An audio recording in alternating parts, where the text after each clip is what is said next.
welcome back to the Body Pod. I'm so excited for today's episode. Haley and I are going to be giving you our life in five. And Yes. what that is we just want to give you a recap of what went down last week, what's going on this week, and update you guys and fill you in on all of the things. Yes. Okay. So I'm going first because I'm going to ask you, you've had I think we both have had massive I was weeks, just going to but, say, I feel like you had the biggest week.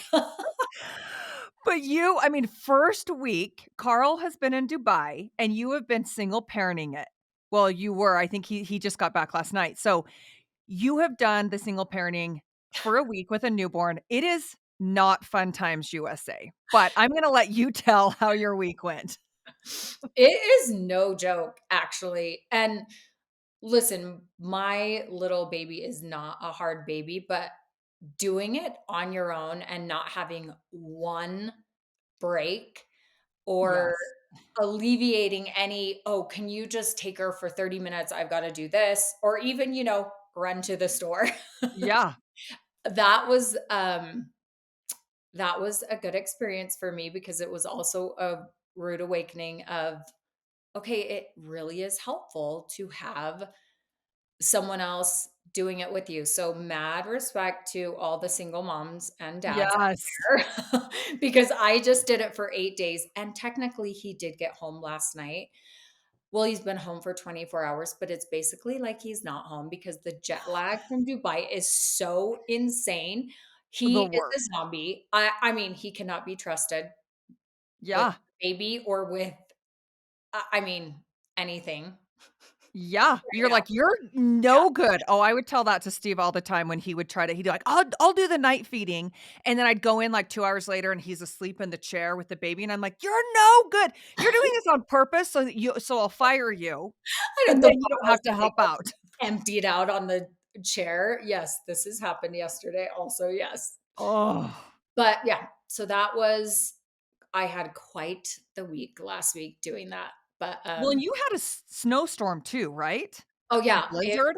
there were a couple snowstorms, and Oh, so I also had to because it was some these were base I live in Park City, so it's a mountain resort, so it dumps, yeah. and we have people that plow the driveway and the streets, but one of the first storms, so they had not come. My driveway was a sheet of ice, so I was out there shoveling, which I actually do like to shovel snow. I think it's a good workout, Oh, but totally.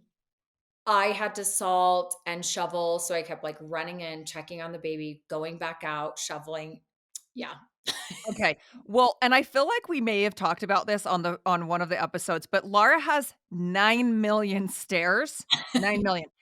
And I first saw her home when she had knee surgery last year, and the whole time I was like, "This is a nightmare because you have to drive into the driveway, and then seriously, 9,000,000 stairs later, you're, like, in the kitchen." And, I the whole time I was like, "Oh, this is gonna suck with the baby in the carrier and all the groceries." Which it does. I mean, I appreciate getting the steps and the stairs and Yes. all the things in, but to be on crutches in this house was a literal nightmare. And Carl and I both had knee surgeries in this home with 2 bazillion stairs. Haley is This is a nightmare, a nightmare from hell. yeah. Yes. Oh, So, yeah, that's my week was just chaotic, but it was good. But I feel like you had a way bigger and more exciting week. Fill all them right. in. Yes. Okay. So, quick little rundown. So, if you've been watching my Instagram, you know that I had surgery on Monday, so almost a week ago. And I actually was not sure if I was going to talk about it, but I mean, we're just going for it. So, I had an breast implant exchange. So, I had 27-year-old implants. I'm pretty sure you're not supposed to have them in that long. They were saline, and at the time, silicone was off the market, and they just were encapsulated and super hard and kind of leaking over the years because they just kept getting a little bit smaller, and so my plastic surgeon was like, it's due time. We're going in for the implant exchange." And I was like, "Okay, I just gotta do it. It's not from what I've heard, it's not that hard." It was terrible the first time, but this one is supposed to be easier. And then I was gonna have this hernia fixed as well. I have a baby hernia, which is not a big deal. It doesn't bother me at all, but I got it when I had my first baby, and my sis both of my sisters actually have the same exact one. So it's just a tiny little, like, on my belly button, it just, like, folds over a little bit. I didn't think anything of it. I didn't even know it was a hernia, but the plastic surgeon was like, "Oh, insurance will cover that. You're gonna be under, you might as well fix it." I was like, "Cool, okay, fine." Well, then that was before I decided to make this trip to New Zealand and Australia the end of January, and he's like, "Oh, Haley, you can't do anything for 6 weeks." And then as I started talking to people that had this, they're like, "Oh, it's 3 months, easy, of no heavy lifting." The hernia or the exchange? Oh, the hernia. So it was like a way bigger deal, and so I just took that off the table, like, 4 days before. I was like, "I'm have to film in Australia in 7 weeks, like, there's no way I I can't do this, and I don't really care about it anyways. It's not." He's like, "It's not gonna get worse." You know, I'm like, "I don't even care what it looks like, whatever. It's so small, I don't even pay attention." So anyways, I took that off the table and just had the implant exchange. I'm about a week out, or post-op, I would say, and so far so good. I mean, I can't get my heart rate up past 100, which is so annoying. Oh, I went to the gym and I was like, But you're "That dying. rule doesn't apply to me." And so I was just doing body weight stuff, and then I saw him after on Friday, and he was like, "No, it's because we cauterized all of these, um, capillaries, and if they pop from, like, you getting your heart rate up, then we have to go in and reopen and operate again because you have all this blood pooling up in there." I'm the worst patient, so I totally thought I was just, like, The worst. the worst. I'm like, "This doesn't apply to me. This is, like, for people that aren't fit and, like, they can't get their heart rate up," because I didn't even know. I was just making up my own rules. It was a terrible idea. So don't ever do that. So pretty much that was my week, been down and out, but I'm gonna tell you this, my favorite thing, and I haven't had this since I had surgery on my knee in 2019. But I always take the week, like, the first couple days you're on drugs and you're sleeping, you're recovering, but then I'm like, "What can I do online?" So I got my personal training cert in 2019 because I just wanted to get the strength training one.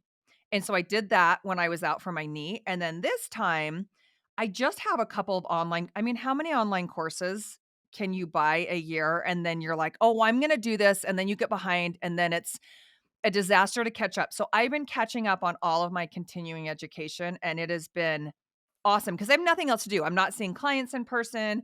I'm not running errands. I can't even walk the dog because I can't let the dog pull me. So I don't know. I always look at it as a that little spin of like, well, I got all this stuff done that I would have never had time to do.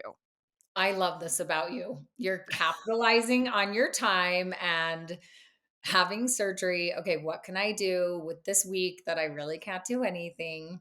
Yeah, I mean, Jamie always our friend Jamie always gives me crap, and she's like, "Just binge watch a Netflix episode, like a series," and I'm like, "I just can't do it. I get ADD, I have all these things to do, I never have time." So, like, I love to put the brain to work.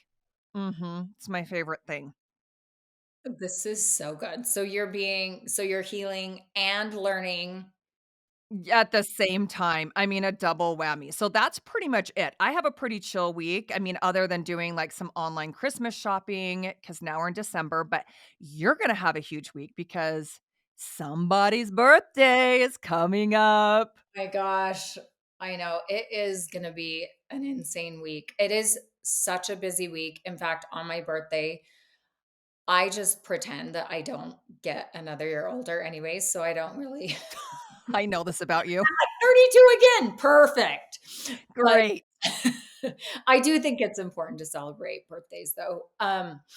But we are leaving for Norway to go and see my husband Carl's family on Sunday, and we leave at 6 a.m. So Sunday is out. So I have to be ready by Saturday night to leave Yeah. for this trip. And Haley and I have a super busy week with podcasting, and then I have other work obligations and packing for a baby and myself and Oh, Christmas it's gonna be get-togethers. It's my mom's birthday today. I mean, it's it's it full. oh, yeah, I have a pediatrician appointment tomorrow for my baby. I mean, it's just every single thing that could be packed into a week is happening this coming week, and so, yeah, it's definitely gonna be a very busy week. I'm just gonna say gear up for traveling with an infant because it is not, again, not Fun Times USA, but it's so worth it when you get over there. It's gonna be amazing. But man, it just is like you have to pack 9,000,000 things for them Mhm. and then for ourselves too. So, well, we're excited for that. We are definitely gonna do a shout out for your B-Day. I'm so excited for our podcast. We're gonna wrap this up, Life in 5, and hope you guys have a great week. We have an awesome podcast launching on Thursday, so we will see you then. Thanks, guys. Have a great week.